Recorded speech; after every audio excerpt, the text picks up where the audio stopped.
Talabalar bilan qilgan videolarim 100 ming, 500 ming, millionlab ko'rilyapti. Sababini bilasizmi? Assalomu alaykum. Meni ismim Shahina, yoshim 19 da.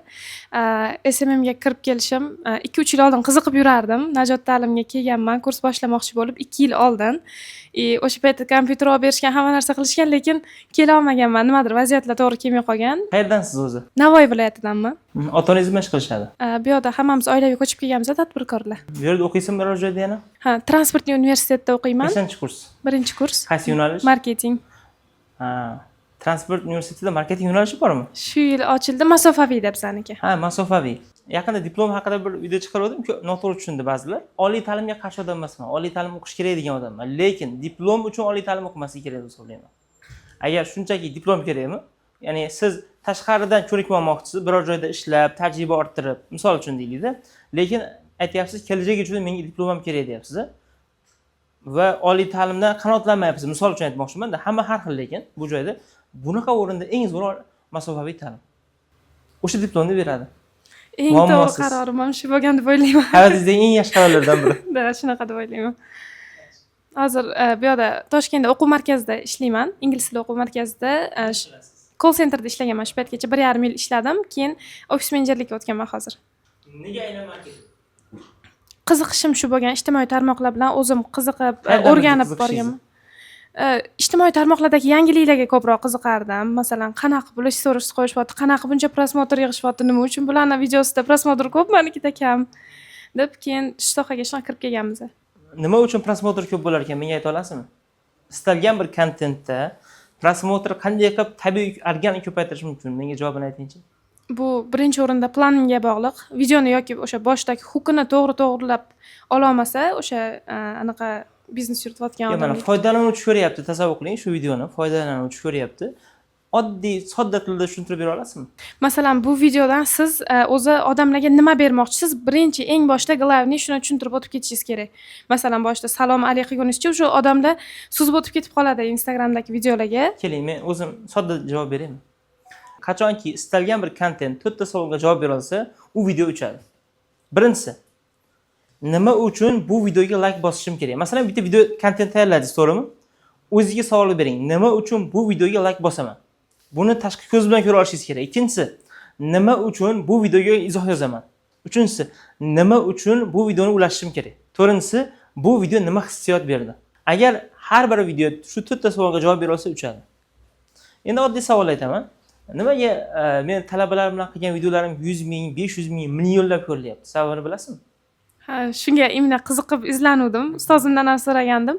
Bu o'sha tabiiylik borligi uchun hech qanaqa plan emas. Mana men siz bilan tabiiy gaplashyapman, to'g'rimi? Avvaldan menga hech kim ssenariyni bermadi.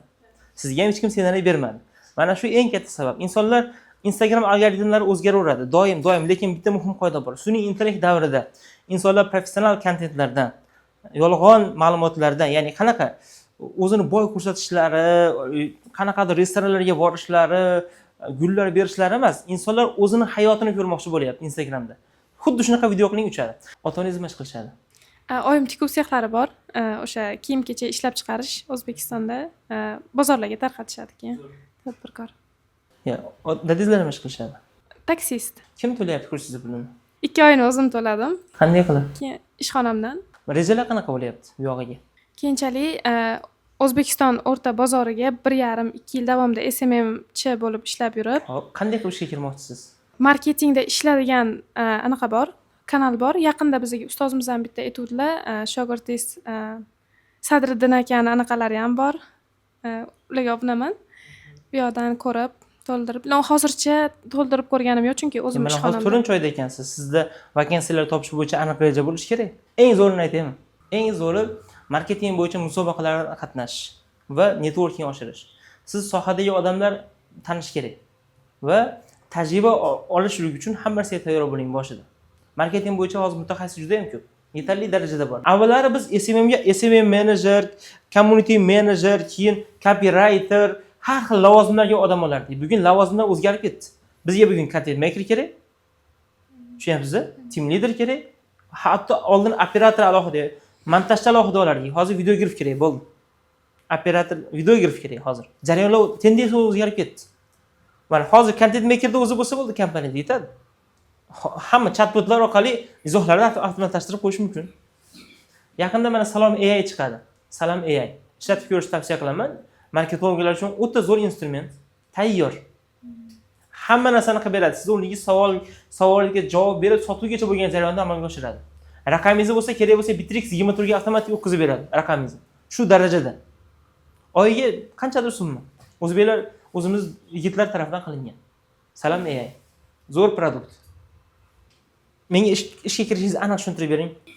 Bizga to'liq rezyume tayyorlash o'rgatildi. HRlar qarashi mumkin. Rahbarlar, marketing bo'lim rahbari rezyumedan ko'ra odamni o'ziga qaraydi. Qo'lingda nima ish keladi deydi. Portfolioni ko'rsat deydi. Tushunyapsizmi? Portfoliongiz qani deydi. Nimaga tayyorsiz deydi o'rganishlik uchun. Bosimga chiday olasizmi deydi. Odatda biz tajribadan ko'rgan narsa shuki, marketing bu 9 dan 6 ga ishlaydigan joy emas. Agar kimdir shuning uchun kirgan bo'lsa, xato qilibdi. Oldindan aytaman. Marketing kechasi 12 da ham marketing bo'lishi mumkin. Siz uxlayotganingizda ham marketing tushingizni ko'rishingiz mumkin. Ertalab 6 da kursiz, turdingiz, community manager bo'lsangiz savollarga javob berishingiz kerak. Agar kechasi 8 da syomka bo'lsa, kelishingiz kerak. Men 9 dan 6 ga ishlayman deya olmaysiz. Jarayonlar boshlaylik, exit bo'yicha deyishadi. Soha shunaqa. Ochig'i. Soha shunaqa. Umuman marketingda, mediada soha shunaqa.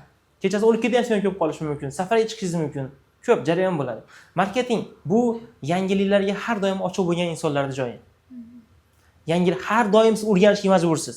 Endi buni sevib amalga oshirishingiz mumkin yoki yomon ko'rishingiz mumkin. Masalan, menga har doim yangi narsalar o'rganish yoqadi. Har doim. Sizda shunaqa bo'lsagina rivojlanishingiz mumkin. Yaqinda bir bolani ishga olgan edik. Biz aytdik, biz bosim bilan ishlatamiz. Ya'ni qanaqa sen o'zing o'rganishing kerak, iloji boricha. Juda ko'p nagruska beramiz va o'sha jarayonda seni sinab olamiz deymiz. Odatda men odamlarni ishdan bo'shatmayman. Nega bilasizmi? Qolaman deganlar zo'r ishlaydi. Bosim bilan ishlatamiz, zo'r ishlaydi va maza qilamiz. U odamni boshqarish shart emas. Bir oydan keyin u odamni boshqarish shart emas. O'zini bilib o'zini ishini qiladi. Men ham bitta odamni ishga olsam, ham meni boshqarib ham yuraymi deyman-da. Yo'q, boshqariladigan odam kerak emas bizga. O'zini o'zi boshqaradigan, salohiyatli, ya'ni o'ziga o'zi task yaratadigan kompaniyada odamlar ishlaydi marketingda. Shuning uchun siz yangi kontentlar ko'rasiz. Qanday qilib ishga kirasiz? Masalan, menga qanday ishga kirishga harakat qiling-chi, Najot ta'limga boshladik. Nima uchun sizni ishga olishim kerak? Kompaniyangizga meni ishga olsangiz, kelib chiqayotgan muammolarni to'liq o'rganib chiqib, o'zimda o'qib o'rganganlarim bo'yicha to'liq yechim. Agar libo kompaniyaning oldiga borib, marketingdagi muammoni ayting-da, haqiqiy muammoni. Va uni to'g'rilash uchun tayyorman deyin-da. Men sizni jamoangizni taniyman, men sizni kompaniyangizni taniyman, marketing bo'yicha doimiy kuzatuvga egaman va bu narsani men to'g'rilay olaman deb ayting-da. Istalgan marketing kompaniyasi ishga olishga tayyor. O'quv markazimi, xususiy maktabimi, universitetmi, umuman boshqa bir joymi?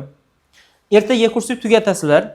Oldinglarda ikkita yo'l bo'ladi. Birinchisi, ishga olishadi rostdan ham, lekin u joyda sizdan rivojlangan odam bo'lmaydi. Sizdan ham ustun odam bo'lmaydi. Eng kattasi o'zingiz bo'lasiz. Bunaqa joyga ishga kirmaslikni tavsiya qilaman.